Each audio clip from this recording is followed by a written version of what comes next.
გვარი, ლეჟავა, სახელი, მამის სახელი, ნაზარ ანდრიასძე, ეროვნება, ქართველი, განათლება, ცოდნე წერა-კითხვის, უმაღლესი განათლება, კიევის სასულიერო აკადემია, პროფესია, მიტროპოლიტი, რითი არსებობთ, საკუთარი შრომით, როდის დაგაკავეს, 2 აგვისტოს 1924 წლის, ვინ დაგაკავათ, სვირის რაიონის მილიციის უფროსმა, სად დაგაკავათ, სოფელ როდინაულში, ვინ დაკითხათ, ძაგანიამ და შონიამ. ეს არის დაკითხვის ოფმის საარქივო საქმიდან ნომერი 1627. ნაზარის წერილები. ფილმში გამოყენებულია დოკუმენტები თბილისის და ქუთაისის არქივებიდან, პატრიარქ ლეონიდეს ხელნაწერი წერილები და დეპეშები, ქუთათელი მიტროპოლიტის რეზოლუციები და ჩანაწერები, ბოლშევიკური მთავრობის თანამდებობის პირთა გაცემული დოკუმენტები, ეკლესია მონასტრების დახურვასა და დანგრევაზე, დაკითხვის ოფმები მიტროპოლიტის დახვრეტის საქმეზე, ნოე ჟორდანიას გადაწყვეტილებები, მასალა შინაგან საქმეთა სამინისტროს არქივიდან, რომლის დიდ ნაწილს გრიფით საიდუმლო ედო. 1924 წლის 1 სექტემბერს ქართული ეკლესიის ისტორიაში ერთ-ერთი შემზარავი და უმძიმესი ამბავი მოხდა. ქუთაისთან ახლოს საფიჩხის დღეში გამთენიისას 5 სასულიერო პირი გამოგონილი ბრალდებებით დახვრიტეს. ყოველგვარი დაკითხვის და სასამართლო განხილვის გარეშე გაასამართლეს მიტროპოლიტი ნაზარ ლეჟავა, დეკანოზი გერმანე ჯაჯანიძე, დეკანოზი იეროთეოზ ნიკოლაძე, მღვდელი სიმონ მჭედლიძე და დიაკონი ბესარიო კუხიანიძე. ქუთაისის ეპარქიაში მოღვაწე სასულიერო პირები განაჩენის გამოტანიდან რამდენიმე საათში დახვრიტეს.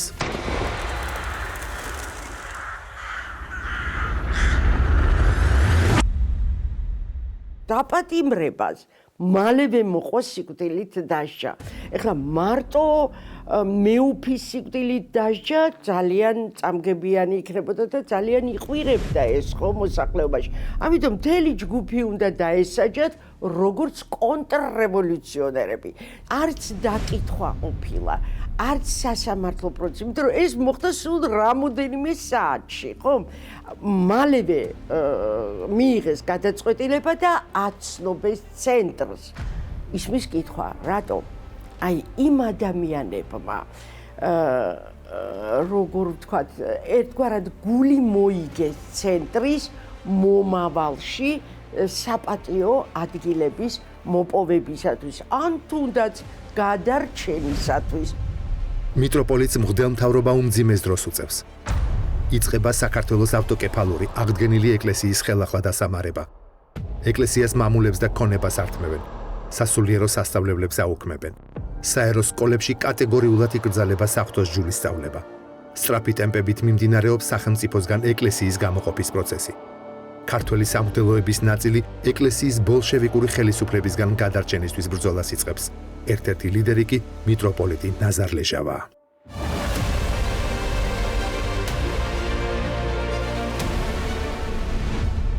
ბოლშევიკების გეგმა ახალი საზოგადოების შექმნა, სადაც ღმერთი კომუნისტური პარტია იქნება. იწყება ქართული ეკლესიის და ტრადიციების წინააღმდეგ დაუნდობელი ბრძოლა. რელიგია ავტორიტეტულია და ბოლშევიკები ამ ფაქტს ვერ ეგუებიან. 20-იანი წლებიდან კომუნისტური პროპაგანდა იწყებს ახალი აზროვნების მქონე ადამიანის ჩამოყალიბებას და ახალგაზრდობას საბჭოთა იდეოლოგიის საფუძველზე ზრდის. ახალი თაობის დიდმა ნაწილმა ირწმუნა ამ იდეოლოგიის ჭეშმარიტება და ჩაება ახალი წყობილების მშენებლობაში. კომკავშირლები ებრძვიან ყველაფერს ეროვნულს, ტრადიციულს და ანადგურებენ მართლმადიდებლურ ეკლესიას. ახალი იდეოლოგიის მატარებელი თაობა საბჭოთა მმართველობის ნების უსიტყვო აღსრულებელი ხდება. წითელი მმართველობის ერთ-ერთი პირველი ოფიციალური დოკუმენტი საქართველოს ეკლესიისთვის უმძიმესი აღმოჩნდა. 1921 წლის აპრილში მიიღეს დეკრეტი, რომლითაც მიწაზე კერძო საკუთრება აიკრძალა. ამ დეკრეტით ეკლესია მამულები დაკარგა და მძიმე ეკონომიკური სიზნელეების წინაშე აღმოჩნდა. 1 წლის თავზე ბოლშევიკები კიდევ უფრო მძიმე დეკრეტს გამოსცემენ, რომელშიც ჩამოწერილია, როგორ უნდა ამოიღონ ეკლესიიდან მოძრავი ქონება. კომუნისტური იდეოლოგიის ერთ-ერთი შემქმნელი ტროცკი აცხადებს, რომ რელიგია უნდა განადგურდეს და ვინც ამის წინააღმდეგ იქნება, დაიხვრიტოს ან ხალხის მტრად გამოცხადდეს. ამ განცხადებამ კომკავშირლებს ფრთები შეასხა და ეკლესიის და სამღვდელოების წინააღმდეგ დაუნდობელი და სასტიკი ბრძოლა გაჩაღდა.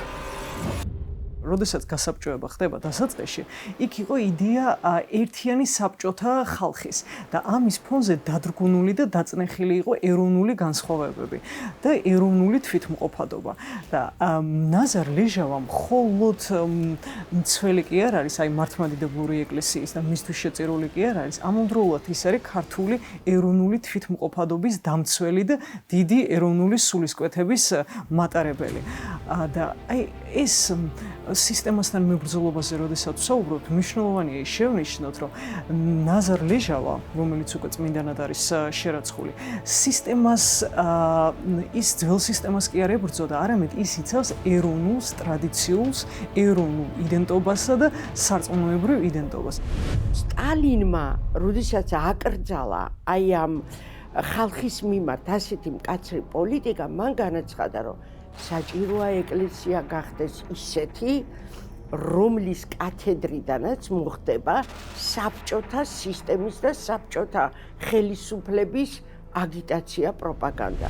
ანუ ეკლესია და სამღვდელოება გახდებოდა რუპორი საბჭოთა ხელისუფლების. ასეთი ეკლესია სჭირდებოდა სტალინს და ასე ჩაეყარა საფუძველი ძალიან საინტერესო ახალ მიმართულებას დაჯგუფებას, რომელიც ისტორიაში განახლებული სამღვდელოების, განახლებული ეკლესიის, ანუ როგორც რუსები ამბობდნენ, ობლოვნელი ეკლესიის შექმნა, обновление, ესე იგი განახლება, ხო? სადაც ტრადიციული მართლმადიდებლური წესები ნელ-ნელა გაქრებოდა და დამყარდებოდა ისეთი, რომელიც საბჭოთა ხელისუფლებისთვის იქნებოდა მისაღები.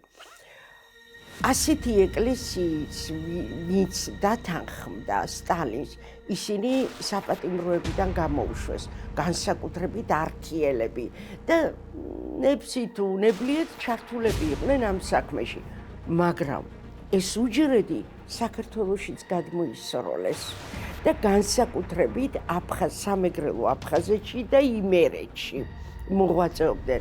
მას გამოაყოლეს დეკანოზი იოანე ლაზავოი, რომელიც განახლებული ეკლესიის მომხრე იყო და მიმდინარეობდა აგიტაცია, პროპაგანდა ახალი ეკლესიის დაფუძნებაზე. ამას საშინლად დაუპირისპირდა ქართველი სამღვდელოება და აი ამ ჯგუფის ლიდერი დაპირისპირებაში იყო ქუთათელი მიტროპოლიტი. ეს უკვე აუტანელი იყო საბჭოთა ხელისუფლებისთვის. ეკლესიაზე მორიგი შეტევისთვის ცენტრალური პოლიტბიურო იკრიბება. სხდომაზე ტროცკი აცხადებს, რომ საქართველოს ეკლესიაში ორი პირობითი დაჯგუფება არსებობს. პირველი ესაა ტრადიციების მომხრე, მართლმადიდებლური ეკლესიის დამცველები, რომლის მიმდევრებს ხისტი პოლიტიკა ახასიათებთ. მათ სათავეში ამბროსი ხელაია უდგას და მისი თანამოაზრე ქუთათელი მიტროპოლიტი ნაზარ ლეჟავა. მეორე დაჯგუფება კი სამღვდელოება, რომელთაც ბოლშევიკური წნეხის მიმართ შედარებით ლოიალური დამოკიდებულება აქვთ. ამ დროს პატრიარქი საკმაოდ ასაკოვანია და ხშირად ავადმყოფობს. ამბროსი ხელაიას სიკვდილით დასჯა კომპარტიის იმიჯზე ცუდად იმოქმედებს. შეერჩა მიტროპოლიტი ნაზარ ლეჟავა, რომელიც წინააღმდეგობების გამო უნდა დაისაჯოს. ქუთათელი მიტროპოლიტის წინააღმდეგ ბოლშევიკების ბრძოლის კიდევ ერთი მიზეზი 19 წლით ადრე 1905 წელს გამართული ერთ-ერთი საეკლესიო კრება იყო. კრებაზე საქართველოს ავტოკეფალიის აღდგენის საკითხი დაისვა. –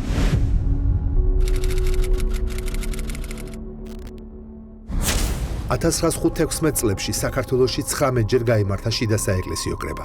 1905 წლის მარტში შეკრებილმა იმერეთის სამღვდელოებამ კათალიკოსობის აღდგენაზე ხმის ამოღება გაბედა. ამ კრებაზე რამდენიმე მოთხოვნა იყო, მათ შორის საქართველოს ეკლესიის დამოუკიდებლობის აღდგენა, რომელსაც სათავეში კათალიკოსი ჩაუდგებოდა. მას აირჩევდა ადგილობრივ ეპისკოპოსთა ყრილობა, მთელი ქართველი ხალხისა და სამღვდელოების წარმომადგენლებთან ერთად. კრება ითხოვდა, რომ საღმრთოს ჯულის სწავლება დედაენაზე ყოფილიყო. ასევე კათალიკოსთან დაფუძნებულიყო წმინდა სინოდი, ხოლო ეპარქიის მღვდელმთავრებთან საბჭოები და მრავალი სხვა. სამღვდელოება და ნაზარი იყო ერთ-ერთი ხელმძღვანელი ამ შეკრებისა და ორგანიზატორი და მოითხოვა ასეთ რაღაცა საქართველოს ავტონომია, რომ ესე იგი საქართველო იყოს ანუ გაერთიანდეს თბილისი, მაშინ იყო თბილისის და ქუთაისის გუბერნიები, სახელმწიფო უკვე აღარ ჰქონდა. იყო რუსეთის იმპერიაში, ეს იყო თბილისის გუბერნია, ქუთაისის გუბერნია, ზაქათალას ორქიელქვა, საინგილოს და ესე იგი სოხუმის ოკრუგი ასე ერქვა მაშინ. რომ ესენი უნდა გაერთიანდეს და ერთიანი შეიქმნას ადმინისტრაციული ერთეული და იმაზე უნდა დაეფუძნოს და უნდა აღდგეს საქართველოს ეკლესიის ავტოკეფალია და მისი ტერიტორია უნდა იყოს აი ეს შემოხაზეს. მათ წამოაყენეს პირველად იდეა სამღვდელოება საქართველოს ავტონომიისა. რომელსაც რა თქმა უნდა ილია ჭავჭავაძე მე უჭერდა მხარს და მე დუმაშიც გაიტანა ილია დეპუტატი იყო თქვენ მოგახსენებათ.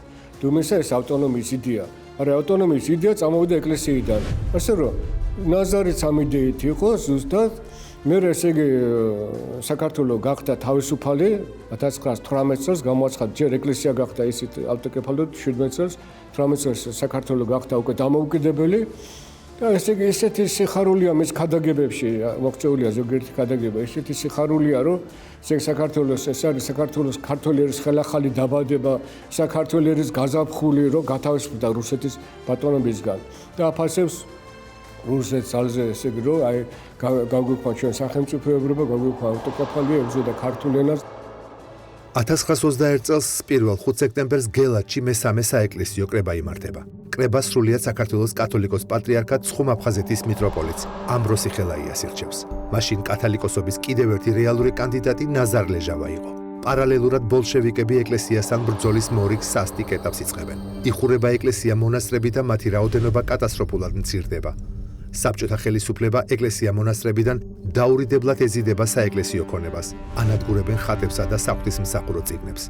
პატრიარქი ამბროსი დასახმარებლად საერთაშორისო საზოგადოებას მიმართავს. 1922 წელს გენუის კონფერენციისთვის გაგზავნილ მემორანდუმში წერს. ერს უგმობენ და ართმევენ მშობლიურ ენას, მას უბილწავენ მამა-პაპურ ეროვნულ კულტურას, უბღალავენ წმინდათა წმინდას, სარწმუნოებრივ გრძნობას და სინდისის თავისუფლების დროშის ქვეშ ნებას არაძლევენ თავისუფლად დაიკმაყოფილოს რელიგიური მოთხოვნილება. მისი სამღვდელოება უკიდურესად დევნილია. მისი ეკლესია ეს ძველი ფაქტორი საქართველოს ეროვნულ სახელმწიფოებრივი ამაღლებისა და ძლიერებისა დღეს უფლებააყრილია. კათოლიკოსი საქართველოს და რუსეთის საოკუპაციო ჯარების დაუყოვნებლივ გაყვანასაც ითხოვს. მემორანდუმს ხელს საკათოლიკოსო საბჭოს წევრები აწერენ, მათ შორის ქუთათელი მიტროპოლიტი ნაზარ ლეჟავა.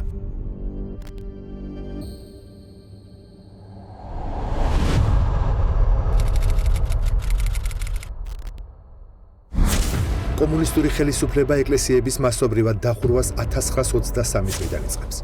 იკეტება 600-ზე მეტი დიდი და მცირე ტაძარი. ხელისუფლება ჩქარობს ეკლესია მონასტრებიდან ვერცხლისა და ოქროს ძვირფასი ნივთების ამოღებას. ამისთვის საკანონმდებლო ბაზაც გაამზადეს. 1923 წლის 23 ნოემბერს საქართველოს რესპუბლიკის სახალხო კომისართა საბჭო იღებს დადგენილებას საეკლესიო განძეულის გამოყენების შესახებ, რის მიხედვითაც დახურული ეკლესიების მთელი ქონება ადგილობრივი აღმასრულებელი კომიტეტების განკარგულებაში გადადის, ხოლო ის განძი, რომელსაც ისტორიული მნიშვნელობა აქვს, სამუზეუმო დაწესებულებებში იქნება დაცული. 1923 წელს იმერეთში მოქმედი 160 ეკლესია მონასტერი ერთმანეთის მიყოლებით იხურება. თებერვალში დახურეს მოწამეთას მონასტერი. სამშობლოსთვის თავდადებულ გმირთა ცხედრები აკლდამებიდან ამოიღეს და ქუჩა-ქუჩა აათრიეს, შემდეგ კი წყალში გადაყარეს. ადგილობრივ მორწმუნეთა თავდადებით წმინდანთა სხეულები ბოლომდე განადგურებას გადარჩა. ნეშტები ქუთაისის მუზეუმში გადაიტანეს.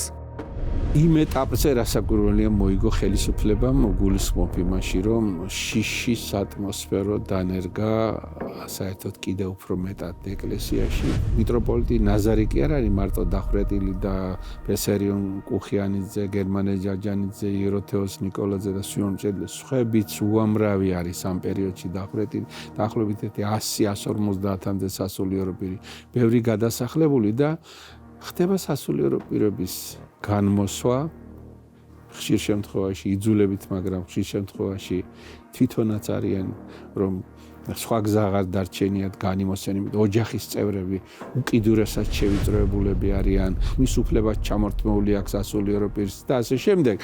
ამ ეტაპზე გარკვეულწილად რასაკვირველია ხელისუფლებამ ძალით მიაღწია უპირატესობას, მაგრამ თუ ზნეობრივი კრიტერიუმებით ვიმსჯელებთ ერთის მხრივ და მეორეს მხრივ ადამიანები, რომელთათვისაც ჩვენი ქვეყნის თავისუფლება, ჩვენი ეკლესია, სარწმუნოება ძვირფასი იყო, მათ გულებში არასოდეს არ გამქრალა ნაზარ მიტროპოლიტის, ამბროსი ხელაიას და ამ თავდადებული სასულიერო პირების სახე. გადის დრო და დგება საკითხი ასეთი, აი ვინ ვინ უფრო ასე რომ ვთქვათ, გმირია, ვაჟკაცია, თუ თავისუფლების იდეა ქვეყანაში არის, ასე რომ ვთქვათ, უზენაესი, მაშინ ნაზარ მიტროპოლიტის, ამბროსი ხელაიაც და ყველა ის სასულიერო პირები, ვინც ხმა აღიმაღლა საოკუპაციო ხელისუფლების წინააღმდეგ, ეკლესიის თავისუფლების შეზღუდვის წინააღმდეგ, ყველა გმირები არიან. და თუ ეს ასე არ არის, მაშინ რასაკვირველია, ისინი ავანტურისტებად შეიძლება ჩათვალონ და ეს ისტორიის წინაშე რასაკვირველია იქნება უსამართლობა. ამ ისტორიულ ფოტოზე 1923 წლის 8 მარტს მებრძოლ უღმერთოთა კავშირის წევრების მიერ ჩადენილი უმძიმესი ფაქტია აღბეჭდილი. ამ დღეს კომკავშირლებმა ქუთაისის საკათო ტაძრის გუმბათიდან ჯვარი ჩამოაგდეს. საარქივო დოკუმენტებიდან ირკვევა, რომ ტაძარს 4 თვის განმავლობაში ანგრევდნენ. ტაძრის ეზოში გადარყილ ხატებს და საეკლესიო სიწმინდეებს ფეხით ელავდნენ. საარქივო ოქმებიდან ჩანს, რომ ტაძრის ქონების აღწერას და შეფასებას 10 დღე დაშირდა, ხოლო 2 დღეში საეკლესიო ნივთები დაუშლიათ. არქივის სისტემის ერთ მამხილებელ დოკუმენტსაც ინახავს.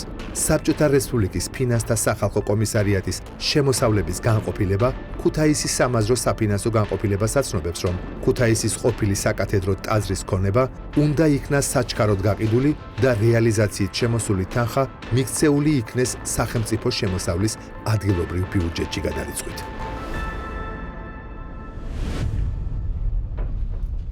ქუთაისის ცენტრალური არქივი მილიონამდე დოკუმენტს ინახავს. აგიმერეთის მიტროპოლიტთან და მის მმართველობასთან დაკავშირებული 2000-ზე მეტი მასალაა დაცული.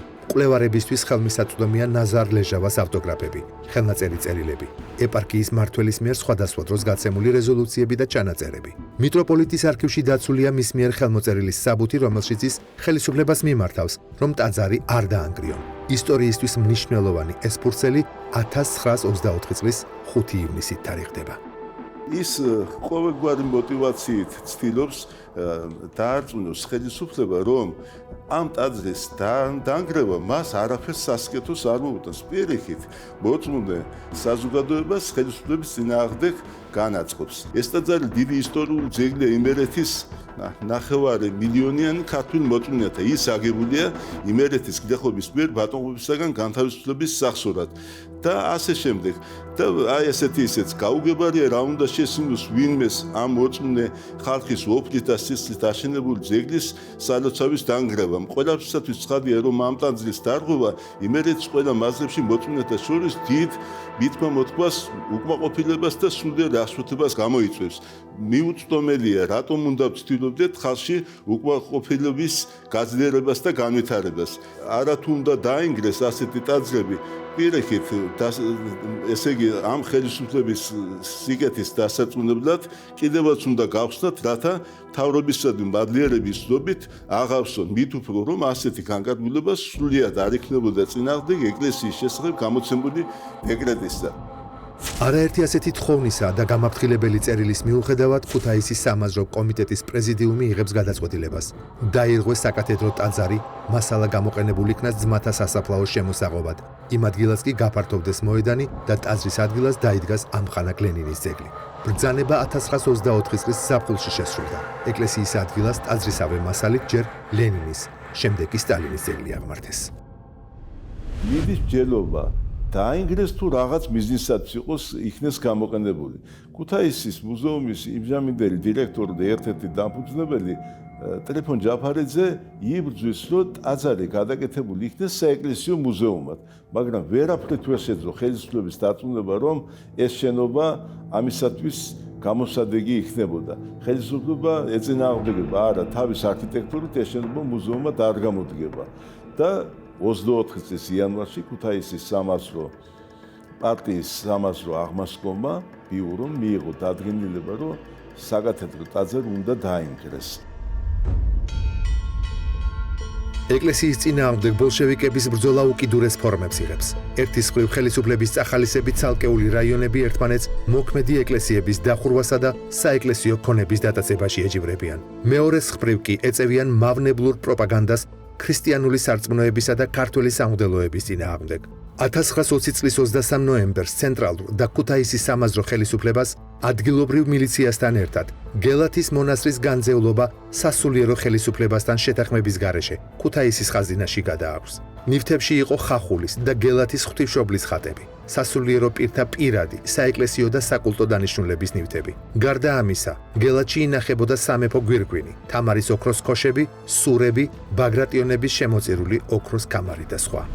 ჟორდანიას მთავრობა მოტივად წერს, რომ სასულიერო ხელისუფლება საგანძურ ჯეროვნად ვერ ინახავს. ეს ბრალდება წინააღმდეგობრივი მოძრაობის დაწყების მიზეზი ხდება და ეკლესია მონასტრებში მოღვაწე 600 ღვთისმსახური მთავრობას პროტესტს უცხადებს. მიტროპოლიტი ნაზარი წერილით მიმართავს მთავრობის თავმჯდომარეს ნოე ჟორდანიას. მიტროპოლიტი წერილში ჟორდანიას კატეგორიულად სთხოვს საგანძური გელათის ტაძარში დაბრუნდეს. წინააღმდეგ შემთხვევაში ეპარქია იტოვებს თავისუფალი მოქმედების უფლებას. ეს უკვე იყო საერო და სასულიერო ხელისუფლებებს შორის ძლიერი დაპირისპირების მაჩვენებელი.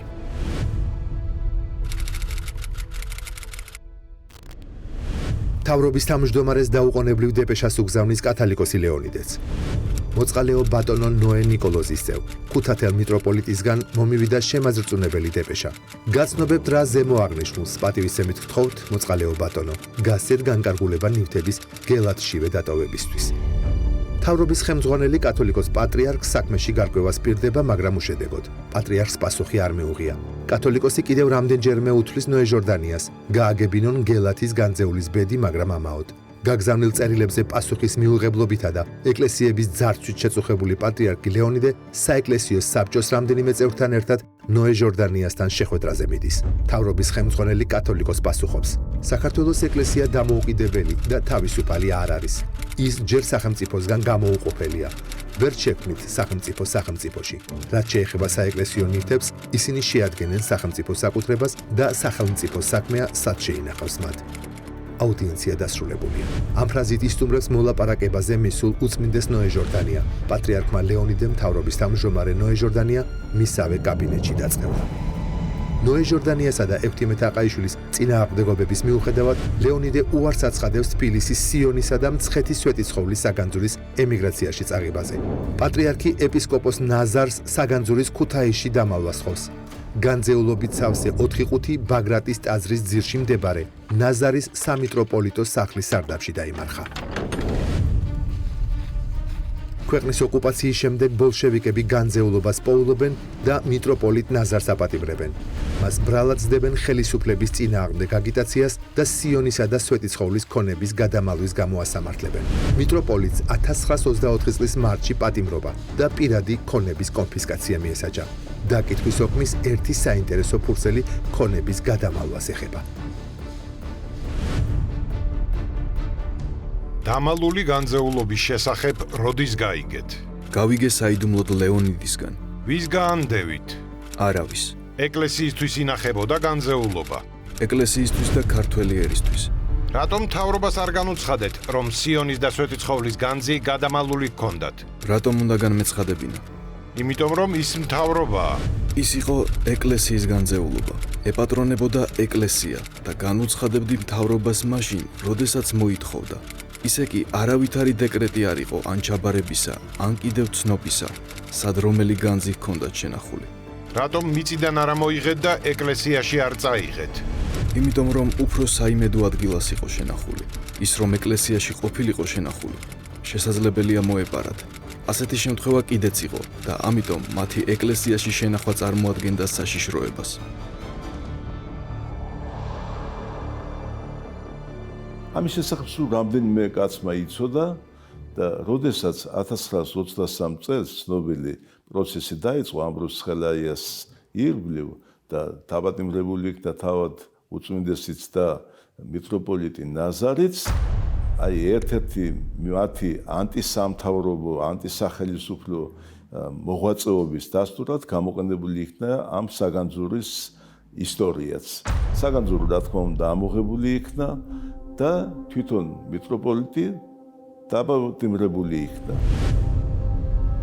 ორთვიანი პატიმრობის შემდეგ ამნისტიის საფუძველზე მიტროპოლიტ ნაზარს ციხიდან ათავისუფლებენ.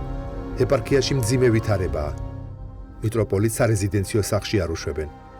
შენობას საბჭოთა მთავრობას საწყობად აქვს გადაქცეული. მიტროპოლიტი იძულებული ხდება ძმის ოჯახს შეაფაროს თავი.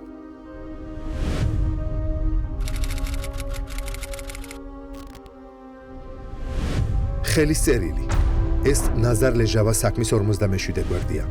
გრიფით საიდუმლო მასალის ამ ერთ ფურცელზე კომენდანტის წერილი და მისივე ხელმოწერაა. 1924 წლისა აგვისტოს 2-სა დღესა მიღებულია საკომენდატუროში პატიმარი მიტროპოლიტი ლეჟავა ნაზარი. საქმის მასალებში დევს მიტროპოლიტის დაკითხვის ოქმი, დეტალური ჩვენება, დაკავების ეპიზოდი და ინფორმაცია განაჩენის გამოტანაზე. 1924 წლის ივლისში სოფელ როდინაულიდან მიტროპოლიტ ნაზართან დელეგაცია ჩადის და სოფლის ეკლესიის კურთხევას თხოვს. აჯამეთის მაცხოვრის სახელობის ეკლესია მრევლს მაშინ ჩამოართვეს, როცა მიტროპოლიტი განძის საქმეზე იყო დაბატიმრებული. ტაძარში საბჭოთა მმართველობა კონცერტებს და წარმოდგენებს მართავდა. მოულოდნელად ხელისუფლებამ გადაწყვიტა, რომ ტაძარი მრევლისთვის დაებრუნებინა, მაგრამ მოშლილ და განადგურებულ ნაგებობას აღდგენა და თავიდან კურთხევა სჭირდებოდა. სწორედ ამ მიზნით ჩადის მიტროპოლიტთან სოფელ როდინაულის წარმომადგენლობა. ღვთისმსახური რამდენიმე სასულიერო პირთან ერთად სოფელში დანიშნულ დროს მიდის. არავის ამათ მისვლა არ გაუგია. ავიდნენ სოფელში და ის მოისვენეს ცოტა და დაიწყო წირვა, კურთხევა, წირვა, მთელი სოფელია შეკრებილი, დასრულდა საღამოს ეს ყველაფერი და იქ სადაც ეკლესია დგას, ეკლესიის წინ მოპირდაპირე მხარეზე თავისთავად ცხადია ხალხი ცხოვრობს და ერთ-ერთ სახლში გაუშარეს სუფრა. ეს არის მათე ჭუბინძის სახლია. იქ აიშალა სუფრა, ნაზარი რაღაც შეუძლოდ იყო თუ რა იყო, არ ვიცი.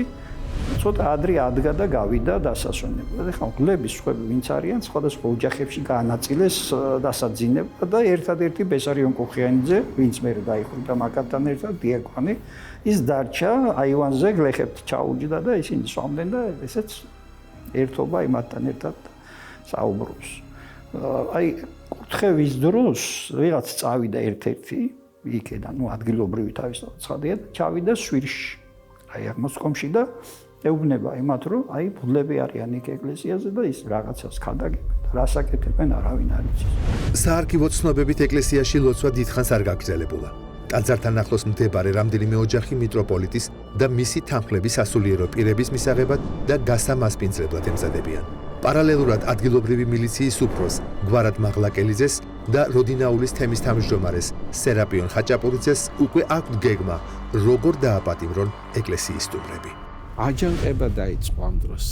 ეს აგვისტოს ცნობილი აჯანყება და აი ამ აჯანყებამ გამოიწვია ის, რომ ხელისუფლება, საოკუპაციო ხელისუფლება განსაკუთრებით არის გააფთრებული და ყველა მომენტში ეძებს რომ საბჭოთა ხელისუფლების მოწინააღმდეგე ძალები არიან და სწორედ ასეთად მიიჩნია ადგილობრივმა ხელისუფლებამ ნაზარ მიტროპოლიტი და მასთან ერთად ყოფილი სასულიერო პირები დააპატიმრა ისინი, გაკოჭეს, ურემზე დააკრეს, ძალიან შეურაცხყოფას აყენებდნენ, შეიძლება ასე ითქვას და ასე წამოაბრძანეს, წამოიყვანეს ქუთაისში.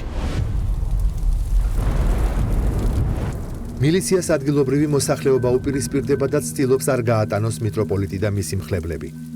არქივის მასალებით ირკვევა, რომ ერთადერთი მღვდელი კირილე ბოჭორიშვილი გაპარვას ახერხებს. 9 სასულიერო პირი და მიტროპოლიტის 2 ძმისშვილი სოფლიდან ერთად გამოყავთ.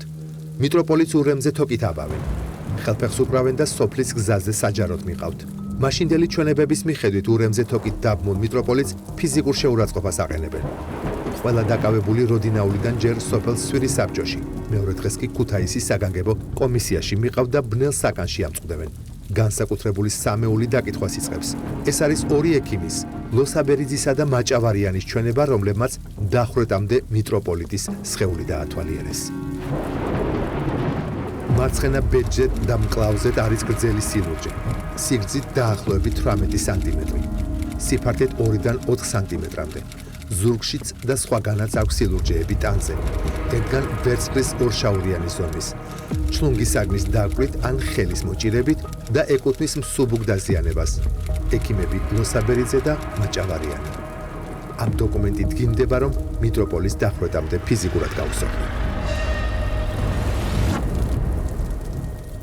ორი აქედან ნაზარი და ბესარიონი საავადმყოფოში არიან ამ დროს. ექიმი არის კატეგორიული წინააღმდეგი ამათი საავადმყოფოდან გაშვების.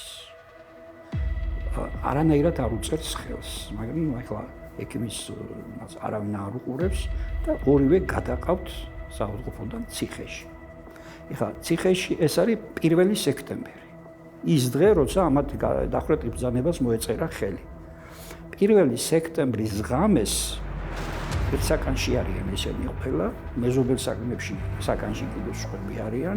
ამათ ეუბნებიან, რომ ჩქარა გამოდით, მატარებლით უნდა წაგიყვანოთ.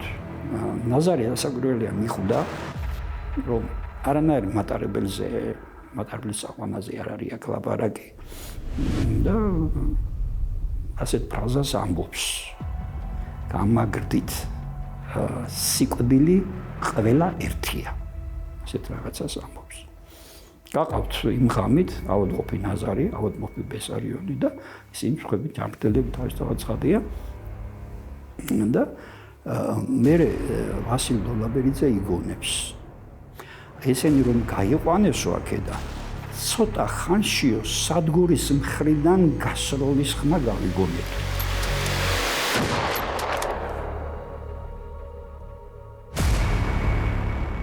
ილითო მე გავიგეთო, რომ ესენი დახვრეტილი არიან და ამასთან ერთად კიდე მეზობელი საქმიდან გაყვანილი 7 კაციც დაიხრიტა. ახლა თავის დროზე ვფიქრობდი, რომ ეს დახვრეტის ადგილი შეიძლება და ყოფილიყო ეხლა რკინიგზის სადგური, სადაც არის პირველი სადგური იქ ახლოს იქაც იყო ძველი ჯარისკაცების სასაფლაო, ნიკოლოზის დროინდელი და ბრუადრინდელი.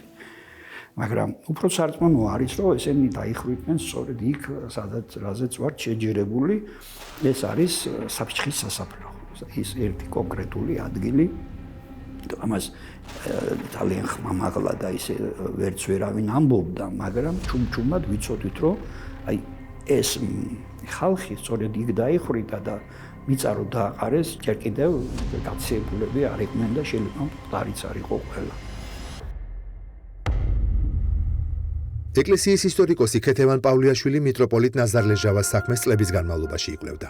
კვლევარმა მოსკოვისა და პეტერბურგის ცენტრალური არქივების საბჭოთა პერიოდის მასალებში ქართველი სასულიერო პირების დახვრეტის საქმეები შეისწავლა. განაჩენის და დახვრეტის ოქმებში ბრალდების ინფორმაცია საკმაოდ მწირია. არსად არის მითითებული განაჩენის შემსრულებელთა დამხრეთ დავინაობა. ამ დოკუმენტში 2 გამომძიებლის გვარი წერია: ძაგანია და შონია. თუმცა დოკუმენტში ძაგანია გადახაზულია. როგორც ჩანს, ის საქმეს მალევე ჩამოაშორეს და საბოლოო განაჩენი შონიამ გამოიტანა. ნაზარ ლეჟავა და 4 სასულიერო პირი 1 სექტემბერს დახვრიტეს. როდესაც ნაზარის საქმეებს ვეცნობოდი და ასეთი ბევრი არ არის სამწუხაროდ, იქ პირდაპირ ეწერა, რომ ის კონტრრევოლუციონერია, იმიტომ რომ ის ეროვნულ სახალხო მოძრაობაში ერთ-ერთი აქტივისტი მის 1924 წლის ამბოხებაზე გვაქვს საუბარი და მართლაც აი ამ ბოლო დასკვნას ემსხვერპლა ის, მაგრამ ვინ განახორციელა ეს არც ერთ საბუთში არ არის მოხსენიებული. აქვე მინდა ერთი საინტერესო რამეს გაუსვა ხაზი, რომ დირექტივა მისი სიკვდილი დასჯისა ცენტრიდან არ წამოსულა. ცენტრიდან მოდიოდა აი იმ რელიგიურ პოლიტიკური კურსისთვის სასარგებლო ბრძანებები. კონკრეტულად რომელიმე სასულიერო პირის დასჯაზე, ან დაპატიმრებაზე, ან სიკვდილით დასჯაზე, ხომ ასეთი დირექტივები იქიდან არ მოდიოდა. ეს ევალებოდათ ადგილობრივ ხელისუფლებას. 1922 წლიდან ისევ ტროცკის ინიციატივით იქმნება ძალიან საინტერესო უჯრედი. ცენტრში რასაკვირველია, ახალგაზრდული უჯრედი.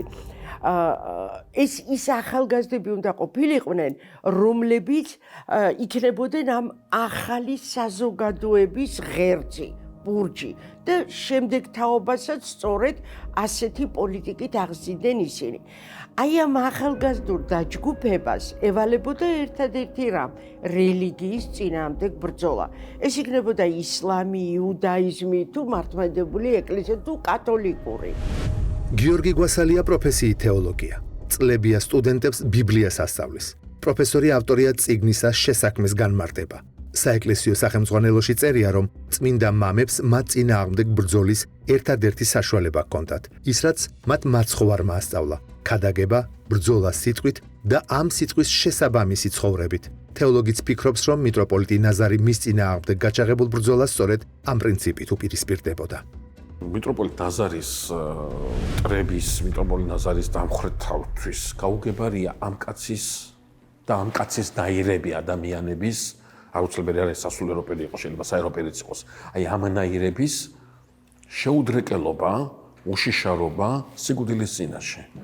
იმიტომ რომ ისინი ვერ ხვდებიან იმას, რომ მიტროპოლიტ ნაზარი ხედავს, რომ ამ ტყუის როლით ის ასრულებს რაღაცა ეტაპს და იწყებს ძალიან დიდს, ისთვისაც ის საერთოდ იღწოდა ამ ქვეყანას, როდესაც მოდიოდა.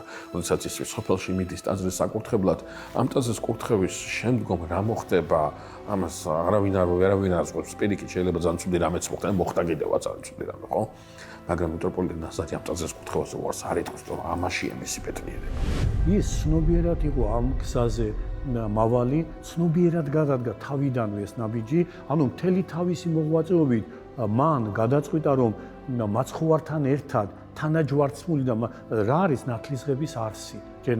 ადამიანი ნათლისღების ჟამს, როდესაც წყალში ჩაიფლება, იგულისხმება, რომ ის მაცხოვართან ერთად თანაჯვარცმული და თანადაფლულია, რომ მასთან თანა აღდგეს. ამ გზას გადის ყველა მარტვილი. ის ამსოფლად ჯვარს ეცმის მაცხოვართან ერთად, დაიფლის მაცხოვართან ერთად, რომ მასთან ერთად აღდგეს. და ეს როცა ცნობიერად ხდება, ამიტომ თვითონ ის უშუალოდ მოკვდინების მოვლენა, ფაქტი, ეს არის დაბოლოება ამ გზისა, რასაც ის შეუდგა გაცილებით ადრე.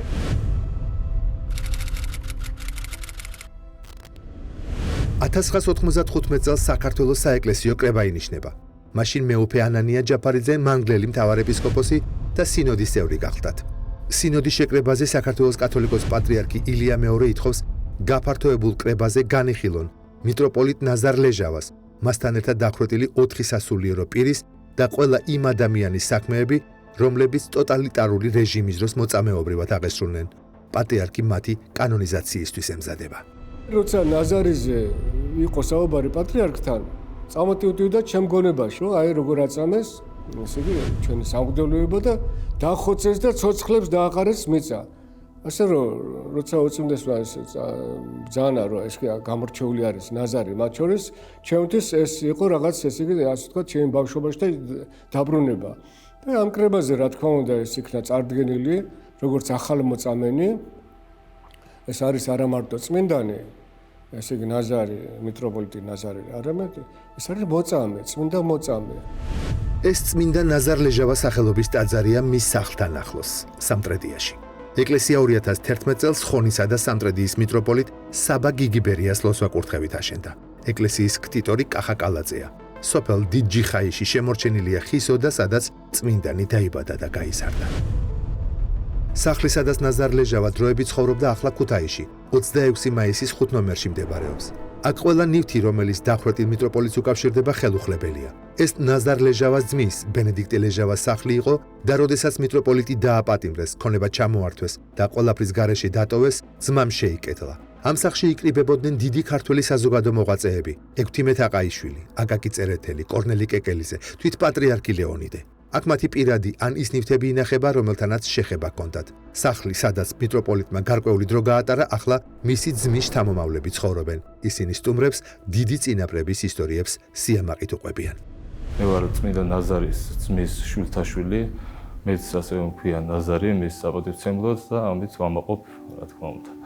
ეს სახლი არის ნაზარის ძმის სახლი, სადაც რაღაც პერიოდი, როდესაც წმინდა ნაზარი საეპისკოპოსო რეზიდენცია დაატოვებინეს და ქუჩაში დატოვეს, ფაქტიურად ძმასთან მოუწია რაღაც პერიოდი ცხოვრება.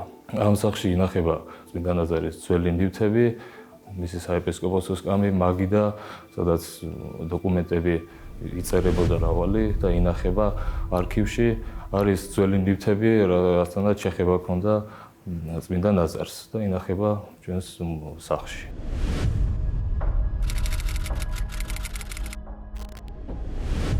იღუმენი ნაზარ ბასილაია საეკლესიო სახელს მიტროპოლიტ ნაზარის პატივსაცემად ატარებს. ერისკაცობაში პავლე ბასილაია სასულიერო პირის დახვრეტის ისტორიას ადრეული ასაკიდან იცნობს.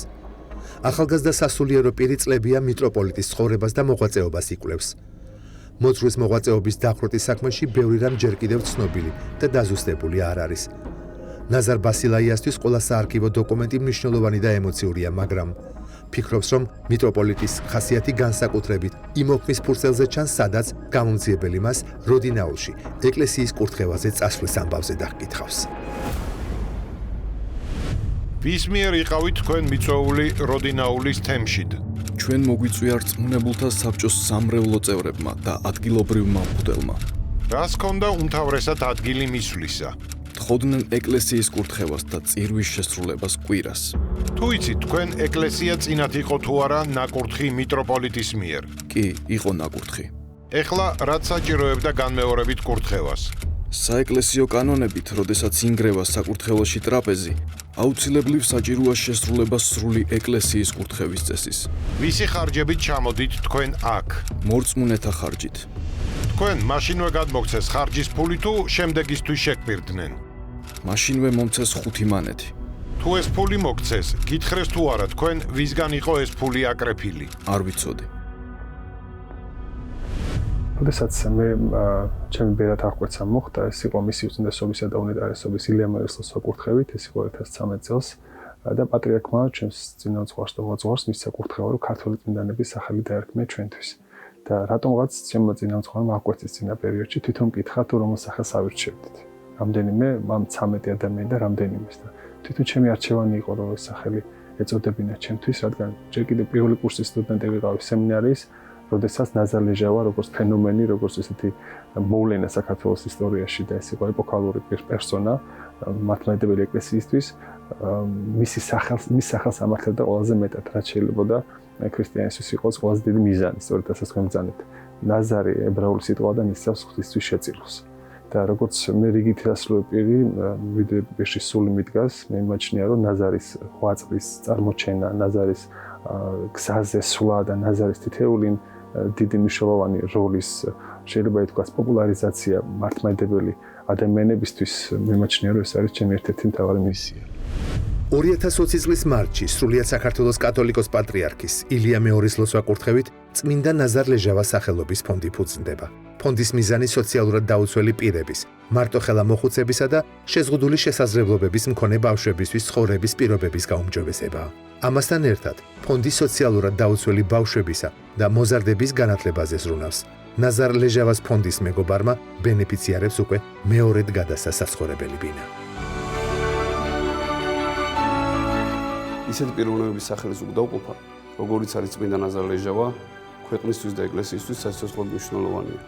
წმინდა ნაზარ ლეჟავა იყო პიროვნება, რომელმაც უმაღლესი მაგალითი გვაჩვენა ქრისტიანობის და მოწამეობრივად აღესრულა. დღეს მე მოხარული ვარ, რომ წმინდა ნაზარ ლეჟავას სახელობის ფონდი მაძლევს შესაძლებლობას დავეხმარო ადამიანებს, ვისაც ეს ყოველდღიურად ჭირდება და ეს უკვე წლებია გრძელდება. როცა ეკლესიის გამანადგურებელი ორგანიზაცია მებრძოლ უღმერთოდა კავშირი დაიშალა, მის რიგებში საქართველოში 76,000 ახალგაზრდა ერიცხებოდა. ამას ემატებოდა ადგილობრივი და ცენტრალური მთავრობების წევრები, რომლებიც იღებდნენ გადაწყვეტილებებს სასულიერო პირთა დახვრეტის, გადასახლების ან ეკლესია-მონასტრების დახურვის და დანგრევის შესახებ. არქივმა იმ პერიოდის ერთი საგაზეთო პუბლიკაცია შემოინახა, სადაც მიტროპოლიტის ქველმოქმედება ჩანს. მიტროპოლიტმა ნაზარ ქუთათელმა 500 მანეთი, რომელიც მას მიართვა, განსვენებული კირილე ლორდ-კიფანიძის დამგზავრალმა კომიტეტმა გამოსვენებისა და წირვა წესდაგებისთვის, კეთილი ინება და გადასცა ქუთაისის საისტორიო და საეთნოგრაფიო საზოგადოებას განსვენებულის ხსოვნის აღსანიშნავად. მიტროპოლიტი, რომელმაც ცხოვრება და მოღვაწეობა ეკლესიის და რელიგიის მოწინააღმდეგეებთან ბრძოლა შეალია, საფლავის გარეშე დარჩა.